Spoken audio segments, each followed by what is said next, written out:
இது ஒரு பெரிய டெசிஷன். எனக்கு கொஞ்சம் அது மேலே நான் ரொம்ப யோசிக்க வேண்டியது இருக்குது. ஸ்லீப் ஆன் இட்னா தூங்குறது அர்த்தம் இல்லை. I need to think about that. So is it okay for you? உங்களுக்கு ஓகேவா? நான் கொஞ்சம் டைம் எடுத்து யோசிச்சு சொன்னால் பரவாயில்லையா அப்படின்னு கேட்குறது தான். That is a big decision. I would like to sleep on it if that is okay. பரவாயில்லையா உங்களுக்கு அப்படின்னு சொல்லலாம். நெக்ஸ்ட் பார்த்தீங்கன்னா, could you please give a bit of time to process this? கொஞ்சம் டைம் கொடுக்குறீங்களா? நீங்கள் சொல்லியிருக்கிற இந்த வேலையை ஸ்டார்ட் பண்ணுறதுக்கு எனக்கு கொஞ்சம் ப்ராசஸ் ஸ்டார்ட் பண்ண கொஞ்சம் டைம் தரீங்களா? Could you please give a bit of time, கொஞ்சம் டைம் கொடுங்க டு ப்ராசஸ் திஸ், இந்த ப்ராசஸை ஸ்டார்ட் பண்ணுறதுக்கு அப்படின்னு சொல்கிறது தான். தேர்ட் ஒன் என்ன பார்த்தீங்க அப்படின்னா, ஐ would like to reflect on this before giving a response. நான் இதை யோசித்து பார்க்கணும். ஐ would like to reflect on this before giving a response.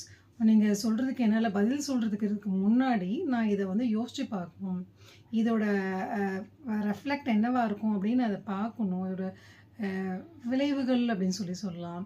அதை வந்து நான் என்னென்னு பார்க்கணும் அப்படின்னு சொல்கிறது தான். ஐ would like to reflect on this before giving a response. நீங்கள் சொன்னதுக்கு ரெஸ்பான்ஸ் கொடுக்கறதுக்கு முன்னாடி நான் இதை கொஞ்சம் யோசித்து பார்க்க வேண்டியது இருக்குது அப்படின்னு சொல்கிறது தான். Fourth one, I appreciate the opportunity. Can I have a little time to decide? நீங்கள் கொடுத்துருக்கிற சான்ஸ் எனக்கு ரொம்ப I have to appreciate it. நான் நீங்கள் சொன்னது வந்து எனக்கு ரொம்ப சந்தோஷமாக இருக்குது. நான் உங்களை பாராட்டியே ஆகணும் இந்த ஆப்பர்ச்சுனிட்டி எனக்கு கொடுத்ததுக்காக. At the same time I have a little time to decide. Can I have a little time to decide? Decide பண்ணுறதுக்கு எனக்கு கொஞ்சம் டைம் தர முடியுமா அப்படின்னு சொல்கிறது தான் இது. I appreciate the opportunity. Can I have a little time to decide? கொஞ்சம் டைம் கொடுக்க முடியுமா அதை டிசைட் பண்ணுறதுக்கு அப்படின்னு சொல்லலாம். The last one, I need to think it over before I give you an answer. இதை பற்றி நான் நிறைய திங்க் பண்ண வேண்டியது இருக்குது. உங்களுக்கு நான் இதுக்கு உண்டான ஆன்சர் பண்ணுறதுக்கு முன்னாடி, உங்களுக்கு உண்டான ஆன்சரை நான் சொல்கிறதுக்கு முன்னாடி I need to think it over before I give you an answer. Answer சொல்லணும், நிறைய திங்க் பண்ண வேண்டியது இருக்குது. நான் அதை ரொம்ப யோசித்து பார்க்க வேண்டியதாக இருக்குது அப்படின்னு சொல்கிறது தான் இந்த responses. I need some time to think about that.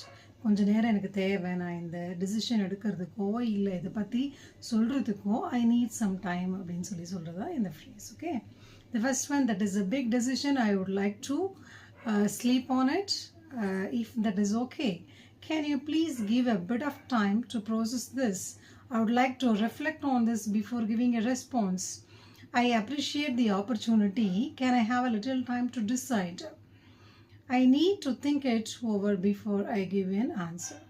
So whenever you want to use these phrases, you can use in your day-to-day language. Once you want to say, I need some time.